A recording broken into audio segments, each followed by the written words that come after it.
Eu encostei a cabeça no vidro frio e mido do ônibus lotado. A chuva cai sem parar sobre a cidade de São Paulo. O trânsito na Avenida Professor Luiz Iguiçuanhaia Melo parecia não ter fim. O barulho dos motores e as buzinas se misturavam com o peso que eu carregava no meu próprio peito. O cor cinza e escuro refletia perfeitamente o estado da minha alma. A minha vida inteira tinha se transformado em uma corrida desesperada interminável atrás de dinheiro para pagar boletos, financiamentos atrasados, empréstimos com juros absurdos. As noites em claro fazendo bicos de contabilidade para tentar fechar as contas do mês. 5 anos atrás as coisas eram completamente diferentes. Quando Guilherme e eu decidimos nos casar, o mundo parecia cheio de cores e possibilidades. NS Ramos jovens e completamente apaixonados. NS tamos a cabeça cheia de planos e sonhos para o nosso futuro juntos. O Guilherme trabalhava como mestre de obras em uma grande construtora no centro da cidade. Eu era assistente financeiro em um escritório pequeno na Zona Leste. O nosso maior sonho era ter o nosso próprio cantinho. O nosso apartamento.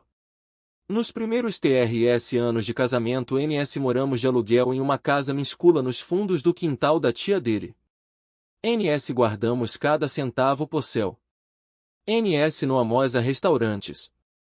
NS no comprovamos roupas novas.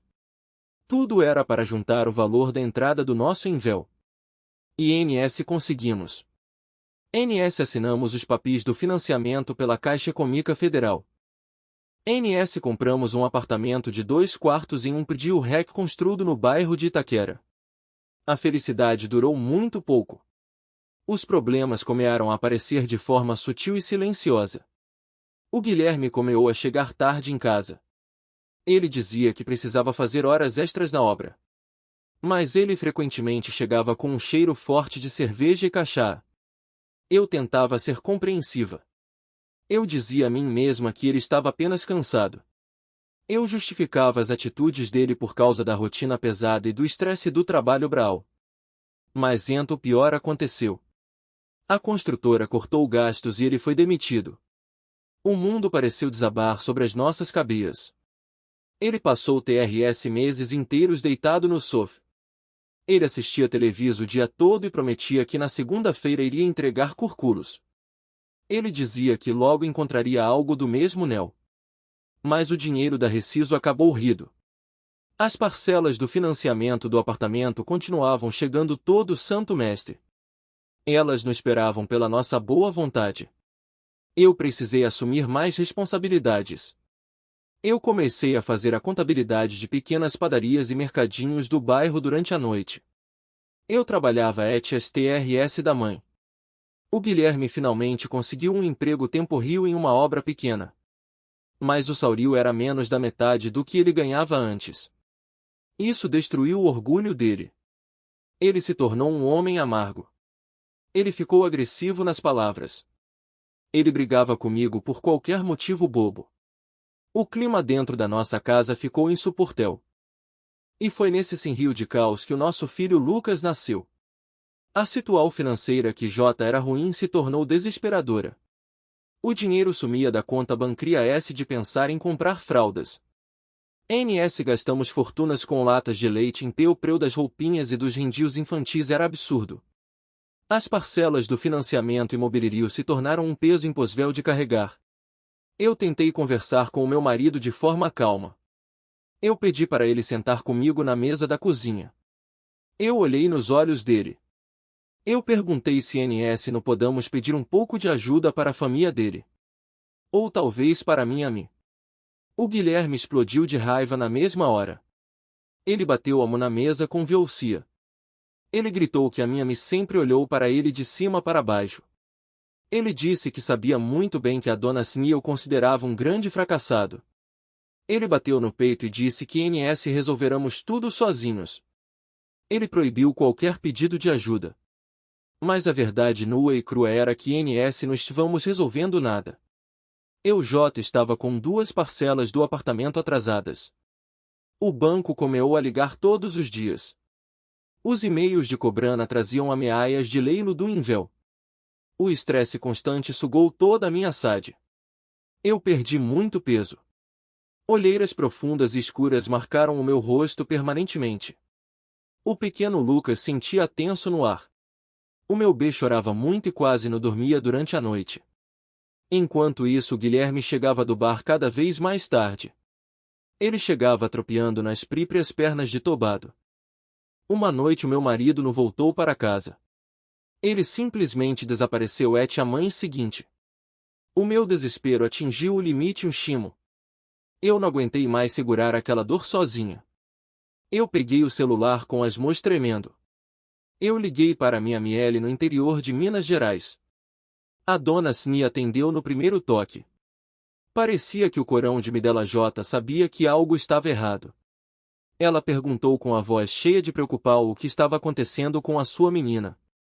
Eu que passei meses engolindo o choro e fingindo ser forte finalmente desmoronei. Eu chorei alto. O meu choro ecoou pela sala vazia. Eu contei absolutamente tudo para ela. Eu falei sobre o medo pavoroso de perder o apartamento para o banco.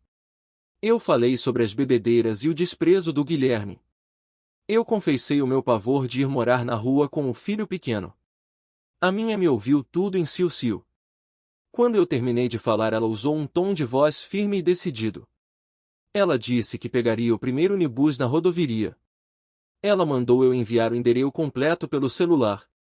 Eu desliguei o aparelho e respirei fundo. Pela primeira vez em muito tempo eu senti uma pequena faísca de esperança no meu corão cansado. No dia seguinte a campainha tocou. Quando eu abri a porta e vi a minha mãe, eu me joguei nos braços dela. Eu abracei a dona Snia com toda a fora que me restava. Ela beijou o topo da minha cabeça com ternura. Ela sussurrou no meu ouvido que tudo ficaria bem a partir de agora. O Guilherme saiu do quarto naquele momento. Quando ele viu a sogra na sala, ele fez uma careta de desgosto profundo. Ele cruzou os braços, mas não disse uma única palavra. A visita dela era uma surpresa muito desagradável para ele. Ele sempre sentiu um medo oculto na presença da minha mãe. A dona Snia nunca precisou levantar a voz. Ela nunca xingou o Guilherme. Mas o olhar silencioso e penetrante dela dizia tudo. O olhar dela deixava claro que ela sabia exatamente o tipo de homem covarde que ele era. Durante o almoço, a minha me prestou atenção em cada detalhe. Ela ouviu atentamente o meu relato sobre a nossa tragédia financeira. Ela não me interrompeu em nenhum momento. Ela apenas fazia perguntas pontuais para entender a gravidade da situação. O Guilherme continuou sentado na ponta da mesa. Ele olhava para o prato de comida com raiva. De vez em quando ele lanava olhares sombrios e ressentidos na direção da minha mãe. A dona Snia terminou de tomar o seu café. Ela olhou diretamente nos meus olhos. Ela perguntou qual era o valor exato da dívida com a Caixa Econômica. Eu abaixei a cabeça de vergonha. Eu respondi em um sussurro que faltavam cerca de R$ 250.000 para quitar tudo e acabar com os juros. A minha me balanou a cabeça de forma afirmativa. Ela agiu como se estivesse tomando a decisão mais importante da vida dela. Ela disse com muita clareza que iria nos ajudar a pagar essa dívida. O Guilherme deu uma risada de deboche. Ele não conseguiu segurar a língua venenosa. Ele perguntou com ironia como ela faria um milagre desses. Ele questionou se por acaso ela tinha R$ 250.000 sobrando debaixo do colcho. A dona Snia virou o rosto calmamente. Ela olhou fundo nos olhos do meu marido. Ela respondeu que era dona dos tios da nossa família em Minas Gerais. Ela explicou que desde a morte da minha avó ela nunca teve coragem de vender a propriedade. Mas ela afirmou que agora o momento de vender tinha chegado. Eu coloquei as mãos sobre a boca em estado de choque. Eu disse que aquele era o tio da nossa estria. Era a casa onde ela cresceu. Eu lembrei que ela jurou que nunca passaria aquela terra para o nome de pessoas estranhas. A minha me segurou as minhas mãos frias. Ela disse que tijolos e paredes são apenas coisas materiais. Ela reforçou que eu era a única filha dela e o Lucas era o seu sangue. Ela disse que a escolha era Bia e inquestionável. O Guilherme parecia paralisado. Ele não acreditava no que os próprios ouvidos estavam escutando. Ele conhecia muito bem a estria daquele tio. Ele sabia do amor que a minha me tinha por aquele pedal de terra. Ele perguntou com os olhos arregalados se ela estava falando sério. A dona Snia concordou com a cabeia mantendo a postura firme. Ela revelou que J tinha conversado com um corretor de imóveis da Régio. Ela explicou que muitos empresários ricos estavam comprando terras por ele para construir condomínios fechados de luxo. Ela estimou que o dinheiro da venda seria exatamente o valor necessário para limpar o nosso nome no banco. As minhas lágrimas voltaram a cair sem controle. O Guilherme sentiu uma mistura muito confusa de alívio e raiva contida. Por um lado, ele estava prestes a se livrar da maior dívida da vida dele. Por outro lado, ele estava recebendo a salvar das mãos da mulher que ele mais odiava no mundo. O processo de venda do tio demorou quase 2 meses inteiros.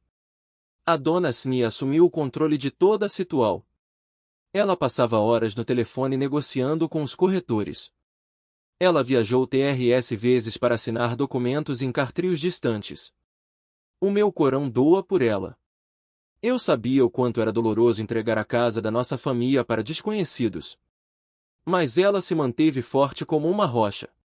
Apenas em algumas madrugadas eu a via olhando para fotos antigas na tela do celular. Eu a via limpando uma lágrima solitária que escorria pelo rosto cansado.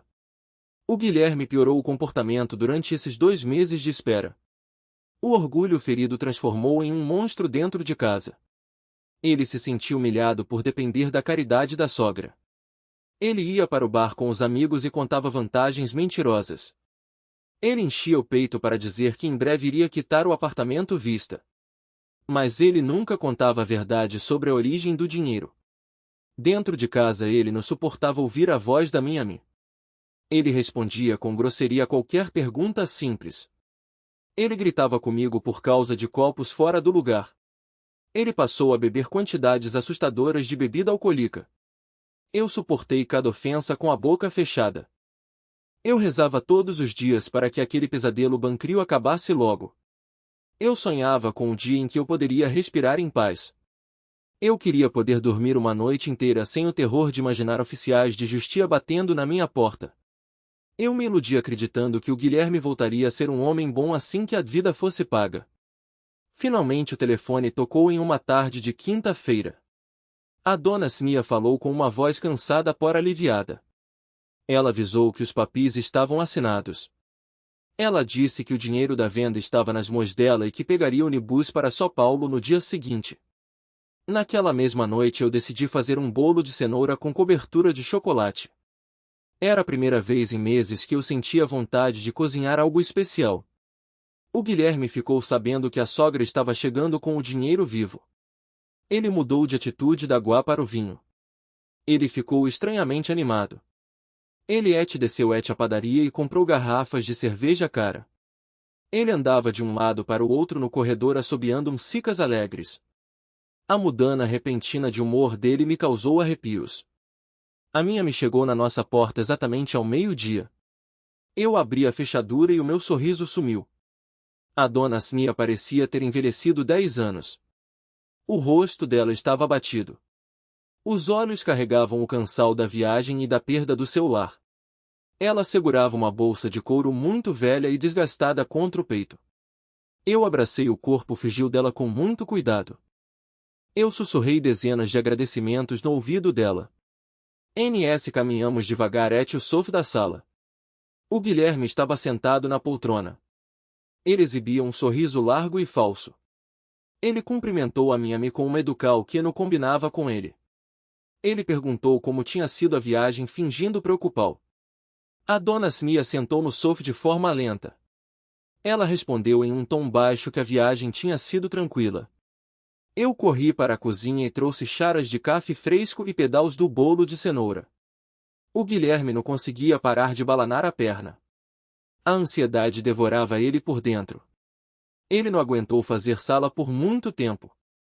Ele esfregou as mãos e perguntou de forma direta se ela tinha trazido a encomenda. A minha não disse nada inicialmente. Ela colocou a xara de café sobre a mesa de centro. Ela abriu o espelho enferrujado da velha bolsa de couro. As mãos dela tremiam levemente. Ela tirou de dentro um pacote grosso e pesado. Eram centenas de notas amarradas com aosticos de dinheiro e fitas bancárias. Ela olhou para a NS2. Ela disse com uma voz firme que ali estavam exatamente 250 mil reais. Ela afirmou que tinha contado cada nota diversas vezes. Eu não conseguia piscar. Eu olhava para aquele pacote volumoso com os olhos cheios de lágrimas. Aquele papel representava a minha liberdade. Representava a chance de criar o meu filho em paz. Representava a chance de voltar a viver de verdade e parar de apenas sobreviver ao caos. Eu agradeci a Deus e a ela repetidas vezes. O Guilherme se inclinou para a frente. Os olhos dele brilhavam com uma ganância assustadora. Ele esticou a mão direita na direita do pacote. Ele pediu para ela entregar o dinheiro imediatamente. Ele garantiu que no dia seguinte pela manhã iria à agência da Caixa Econômica para resolver a papelada. A dona Snia segurou o dinheiro por mais alguns segundos no próprio colo. Ela parecia estar sentindo o peso daquela decisão. Ela parecia estar lendo a alma do homem na frente dela. Então ela esticou os braços lentamente e entregou o pacote pesado nas mãos do meu marido. Ela pediu para ele ter cuidado com aquele dinheiro. Ela disse com uma tristeza profunda que aquilo era absolutamente tudo que ela tinha na vida. O Guilherme puxou o dinheiro com fora. Ele começou a passar os dedos pelos mãos de papel com agilidade. O sorriso falso dele sumiu e deu lugar a uma expressão diabólica. Ele deu uma risada alta e cruel. Ele gritou que finalmente estávamos livres daquela miséria. E então aconteceu. Foi torrido que eu mal consegui processar a cena. O Guilherme se levantou da poltrona em um pulo. Ele se virou de frente para mim. Sem nenhum aviso ele levantou a perna e desferiu um chute brutal e covarde direto no estômago da dona Snia. O impacto fez um barulho oco. A minha me soltou um gemido de dor agonizante. Ela dobrou o corpo para frente caindo de joelhos no chão da sala. O pânico tomou conta de mim. Eu dei um grito estridente de puro terror. Eu gritei perguntando o que ele estava fazendo. Eu me joguei no chão para tentar proteger o corpo fragilizado da minha mãe. O Guilherme continuou de pé no centro da sala. Ele apertava o pacote de dinheiro contra o peito. O rosto dele estava completamente deformado pelo ódio acumulado. Ele cuspiu palavras venenosas contra ela. Ele a chamou de velha nojenta e orgulhosa. Ele disse que aquilo era o troco por todos os anos em que ela o tratou como um pedal de lixo. Ele gritou que sabia que ela sempre achou que a filha merecia um marido rico e bem-sucedido. Ele deu um sorriso doentio e disse que aquele ingresso era o pagamento pela suposta ajuda financeira dela. O meu sangue ferveu. Eu perdi completamente a razão. Eu cerrei os punhos com tanta força que as minhas unhas cortaram a palma das minhas mãos. Eu estava pronta para vanar no pescoço dele e rasgar a pele daquele monstro com os meus próprios dentes. Mas o que aconteceu a seguir mudou o destino das nossas vidas para sempre. A dona Snia, que ainda estava ajoelhada no chão, ergueu a cabeça. Ela não derramou uma única lágrima de dor. Ela se levantou devagar apoiando as mãos nos joelhos. Ela arrumou a blusa amassada. E então, de forma totalmente inesperada, um sorriso calmo e vitorioso apareceu nos lábios dela. Ela olhou com profunda pena para os olhos arregalados do Guilherme. Ela pronunciou três palavras em um tom de voz assustadoramente sereno e claro. Ela disse para ele olhar direito porque aquelas notas eram completamente falsas. O Guilherme paralisou como uma estua. A cor sumiu do rosto dele em um segundo. O queixo dele caiu. Ele piscou os olhos confusos. Ele olhou para o pacote pesado nas mãos dele e depois olhou novamente para a expresso tranquila da sogra. Ele gaguejou uma pergunta sem conseguir formular a frase direito. A minha me manteve o sorriso no rosto. Ela repetiu afirmou devagar para garantir que ele entendesse cada sílaba. Ela confirmou que tudo aquilo era dinheiro falso. Ela revelou que tinha encomendado aquelas notas de mentira em uma magnífica especificamente para aquele momento. Ela continuou falando enquanto ele entrava em desespero. Ela explicou que o dinheiro real e verdadeiro da venda dos tio J estava depositado e seguro. Ela contou que a dívida do nosso apartamento J estava totalmente liquidada desde o dia anterior atrás de uma transferência bancária oficial. O rosto do Guilherme ficou pálido e depois assumiu uma cor roxa de pavor. Ele começou a rasgar os elásticos de forma frenética. Ele pegou as notas de papel e as colocou contra a luz da janela. Ele viu que o papel era liso. Faltavam marcas de Gouache. Eram pias muito bem feitas, mas eram falsificais baratas. Ele começou a balbuciar sozinho, dizendo que aquilo era impossível e que não podia ser verdade. A dona Sniano recuou 1.000 metros. Ela respondeu com uma segurança inabalável que era totalmente possível. Ela disse que percebeu a verdadeira natureza podre dele desde o primeiro dia que o conheceu. Ela confessou que criou toda aquela encenal apenas para testar o caráter dele. Ela queria ver onde a maldade e a ganância dele poderiam chegar quando ele tivesse o controle da situação. Eu continuava no show abraada as pernas da minha. A minha cabeça girava. Eu olhava para ela como se estivesse vendo um anjo guerreiro. Eu perguntei com a voz fraca se tudo aquilo era mesmo verdade. A dona Snia colocou a mão quente sobre os meus cabelos. Ela confirmou balanando a cabeça. Ela explicou que exigiu que o corretor de inglês fosse com ela a agência da Caixa Econômica. Ela pagou o boleto de quital diretamente na boca do caixa sem passar um único centavo pelas mãos de terceiros. Aquele pacote de papel picado era apenas a isca para revelar o monstro que dormia na minha cama. O Guilherme finalmente percebeu que tinha caído em uma armadilha perfeita. Ele foi feito de idiota. A fria tomou conta do corpo dele novamente. Ele jogou as notas falsas pelo ar, espalhando o papel por toda a sala. Ele soltou um rugido animal e tentou avanar na direita da minha com os punhos fechados. Mas antes que ele pudesse dar o segundo passo, eu me levantei do chão como uma leoa protegendo a sua família. Eu parei na frente dele. Eu apontei o dedo na cara daquele covarde. Eu gritei com toda a força dos meus pulmões para ele não ousar encostar um dedo nela. Eu mandei ele pegar as coisas dele e desaparecer da minha casa imediatamente. O Guilherme parou e riu de forma cínica. Ele bateu no próprio peito e gritou que aquela casa também era dele por direito. Ele disse que o apartamento foi comprado depois do casamento e que ele não iria a lugar nenhum. A voz da minha me cortou o ar como uma navalha afiada. Ela respondeu com uma calma cortante que a casa não pertencia mais a ele. Ela explicou os detalhes legais da transação. Ela disse que durante a quital do invéu no banco ela apresentou os comprovantes das últimas dezenas de parcelas. Ela provou que o Guilherme não contribuiu com absolutamente nada financeiramente nos últimos meses. Com a ajuda do gerente e de um advogado, o contrato de quital foi registrado como uma doação exclusiva para o meu nome em carter de proteio patrimonial. O Guilherme perdeu totalmente o chão. Os ombros dele caíram. Ele parecia um animal acuado e sem sada. Ele começou a gaguejar dizendo que aquilo era contra a lei e que ele processaria todo mundo. A dona Snia sorriu de forma implacável. Ela disse que os advogados dela achavam o contrário. Ela cruzou os braços e deu a ordem final. Ela mandou ele colocar umas roupas na mochila e sair pela porta. Ela avisou que se ele não saísse em 5 minutos ela ligaria para a polícia militar. Ela faria um boletim de ocorrência por agresso físico contra uma idosa e tentativa de roubo. Ela apontou para a parede e lembrou que os vizinhos do prédio certamente ouviram toda a confuso e os gritos. O Guilherme percebeu que a derrota dele era absoluta e irreversível. Ele não tinha dinheiro. Ele não tinha direitos legais fáceis de provar. E ele estava sob a ameaça real de ir parar na cadeia. Ele não disse mais nenhuma palavra. Ele caminhou de cabeça baixa até o nosso quarto. Ele enfiou algumas camisas e calas sujas dentro de uma bolsa esportiva velha. Ele passou pela sala de cabeça baixa evitando os nossos olhares. Ele abriu a porta da frente e saiu batendo a madeira com uma força estrondosa. O barulho ecoou pelo corredor do prédio. E então silêncio absoluto tomou conta do apartamento.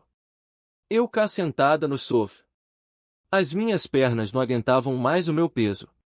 Eu olhei para minha ainda em choque. Eu perguntei se ela tinha planejado tudo aquilo desde o início. A dona Smia soltou um suspiro profundo e longo. Ela se sentou ao meu lado e segurou o meu rosto entre as mãos calejadas dela. Ela disse que não planejou tudo. Ela afirmou que a venda dos tio foi real e que o objetivo principal sempre foi me salvar das vidas. Mas quando eu contei as crueldades dele pelo telefone, o corão de mim dela acendeu um alerta vermelho. Ela decidiu que precisava ter certeza de que o sacrifício dela não iria alimentar os luxos de um homem ruim. Ela testou a alma dele. Infelizmente o teste confirmou os piores medos dela. Eu encostei a cabeça no ombro dela. As lágrimas agora eram de alvio, mas também de um medo profundo do futuro. Eu perguntei o que teria acontecido se ele simplesmente tivesse agradecido e recebido o pacote com gratidão e respeito. A minha me olhou para as notas falsas espalhadas no chão. Ela respondeu de forma muito simples. Ela disse que se ele fosse um homem honrado, ela mesma abriria o jogo. Ela entregaria os recibos reais de quital no dia seguinte e pediria perdão por ter duvidado dele. Mas a maldade falou mais alto no corão dele. Eu abracei a cintura dela com fora. O medo da sólido bateu forte no meu peito. Eu perguntei chorando como eu iria criar o pequeno Lucas sozinha na cidade grande. A voz da minha me ressoou forte e protetora. Ela garantiu que eu nunca mais estaria sozinha na vida. Ela anunciou que as malas dela estavam no quarto de hóspedes. Ela estava se mudando definitivamente para morar conosco. Seremos uma rede de apoio em Bavel. Naquela primeira noite o sono demorou muito para chegar. A minha mente era um furaco de pensamentos. A dor da traio se misturava com uma imensa sensação de liberdade. O peso esmagador da vida bancria não existia mais. A presença protetora da minha mãe no quarto ao lado trazia uma paz que eu não sentia há anos. O Guilherme sumiu do mapa por 2 longas semanas. Quando ele finalmente ligou, a voz dele estava rouca. Ele estava frio e parecia desesperado. Ele chorou no telefone pedindo perdão pelos erros. Ele implorou de joelhos por uma segunda chance para reconstruir a família. Mas o meu corão J tinha virado pedra em relau a ele. A minha resposta foi um não absoluto e definitivo. Ele tentou mudar o tom. Ele tentou me intimidar, ameaçando acionar a justiça para dividir os bens. Mas no exato momento em que a minha me pegou extenso do telefone e mencionou a palavra delegacia, ele desligou na nossa cara e recuou como um covarde. O processo de divrio foi surpreendentemente rígido e direto. Sem bens a dividir, as burocracias foram mínimas. O juiz determinou as visitas ao Lucas para os finais de semana. Mas o Guilherme raramente aparecia. Ele inventava desculpas sobre trabalho. Os depósitos da pensão alimentícia vinham com atraso ou pela metade. Mas não dependamos mais daquele dinheiro. Com a minha me cuidando do Lucas e organizando a casa, eu tive tempo e energia para focar na minha carreira. Eu fui contratada como analista financeira senior em uma empresa de logística multinacional. O meu salário triplicou. A nossa rotina encontrou a paz. Os anos voaram sem que percebêssemos. 5 anos inteiros se passaram desde aquele dia ter viu na nossa sala de estar. O Lucas agora era um garotinho de 6 anos que corria pelo apartamento com a mochila da escola nas costas. Um menino inteligente, amoroso e cheio de energia. Graças a Deus ele não herdou nenhum traço da personalidade sombria do pai biológico. Durante esse tempo de cura, o destino colocou o Tiago no meu caminho. O Tiago era um engenheiro civil transferido para o escritório vizinho ao meu prédio comercial. Um homem calmo, maduro e com valores muito sólidos. Ele não teve pressa em conquistar o meu corão fechado. Ele se aproximou do Lucas com respeito e carinho. E mais importante ainda, ele conquistou a confiança total e o respeito da dona Znia. Quando Tiago se ajoelhou e tirou uma caixinha de veludo do bolso pedindo a minha mãe em casamento, eu disse sim com todas as letras e sem nenhuma dúvida. O nosso casamento foi uma cerimônia íntima em um restaurante aconchegante. Não enviamos nenhum convite para o Guilherme. As poucas notícias que chegavam diziam que ele continuava pulando de galho em galho. Ele perdia empregos por causa do alcoolismo e morava em um quarto alugado em uma pensão nos extremos da cidade. No final da noite de casamento, quando os poucos amigos J tinham ido embora e o Tiago brincava com o Lucas na sala, eu fui até a sacada. A minha mãe estava observando as luzes da cidade de São Paulo brilhando na escuridão. Eu segurei a mão enrugada dela. Eu disse baixinho que frequentemente eu pensava naquele dia específico. Eu disse que lembrava do sorriso vitorioso dela e da revelau sobre o dinheiro falso que mudou a minha estria e me salvou daquele pô. A dona Snia sorriu para mim com os olhos cheios de lágrimas de alegria. Ela tocou no meu rosto e disse que o único objetivo da vida dela era me ver feliz e em paz. Ela olhou para as minhas roupas e para o meu sorriso e afirmou que o sacrifício do velho tio tinha valido a pena. Ficamos ali em silcio abraadas contra o vento frio da noite. Duas mulheres fortes que enfrentaram o inferno e saíram do outro lado mais fortes do que nunca. De repente uma curiosidade bateu forte na minha cabeça. Eu perguntei para ela o que tinha acontecido com aquela montanha de notas falsas que ficaram espalhadas pelo chão da nossa sala. A dona Snia deu uma risadinha gostosa e cheia de mistrio. Ela olhou para mim e respondeu que juntou cada pedacinho de papel falso e queimou tudo na churrasqueira do prédio naquela mesma noite. Ela disse que precisamos transformar aquele passado sombrio em cinzas para podermos caminhar para o nosso futuro brilhante. Duas nos olhamos e camos em uma gargalhada alta e gostosa. Um riso livre, leve e maravilhoso. O riso verdadeiro de pessoas que finalmente não tinham mais nada a temer.